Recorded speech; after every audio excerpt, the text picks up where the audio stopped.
जैसा कि हमने आपको 2 हफ्ते पहले ही यह जानकारी दी थी कि चीन को लड़ाकू जहाजों के इंजन टेक्नोलॉजी में भारत के हाथों पिछड़ने का डर सता रहा है। वहीं चीन पिछले 22 सालों से लड़ाकू जहाजों का हाई क्वालिटी इंजन बनाने के प्रयासों में लगा है, लेकिन चीन को अभी तक कोई कामयाबी नहीं मिली। ऐसे में चीन अपने J-20 लड़ाकू जहाजों को ताकतवर बनाने के लिए यूक्रेन के साथ मिलकर, या फिर यूँ कहें कि यूक्रेन के साथ घोटालेबाजी करके चीन लड़ाकू जहाजों की इंजन टेक्नोलॉजी हासिल करने के चक्कर में था। लेकिन अब रूस और अमेरिका दोनों ने मिलकर चीन के ऐसे प्रयासों को बड़ा झटका दिया है। दरअसल चीन यूक्रेन की इंजन निर्माता कंपनी मोटर सिच पर कब्जा करने के लिए पिछले 10 सालों से कोशिश कर रहा था।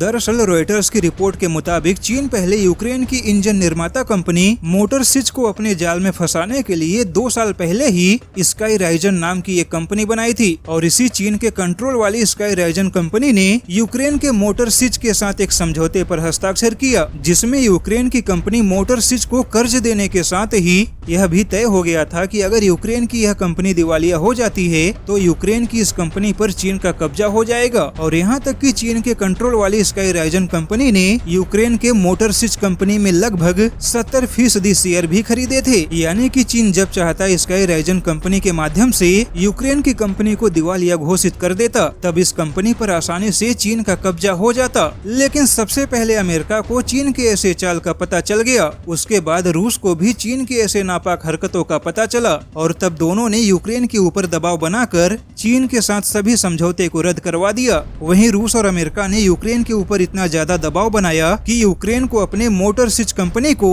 राष्ट्र की संपत्ति घोषित करना पड़ा। यानी कि अब यूक्रेन के साथ मिलकर इंजन बनाने का चीन का सपना चकनाचूर हो गया है। वहीं रूस ने पहले ही चीन को 2 टूक जवाब दे दिया है कि जब भी चीन के साथ कोई भी सौदा होगा तो पूरे लड़ाकू जहाजों का सौदा होगा, और किसी भी हालात में केवल इंजन टेक्नोलॉजी का सौदा नहीं होगा।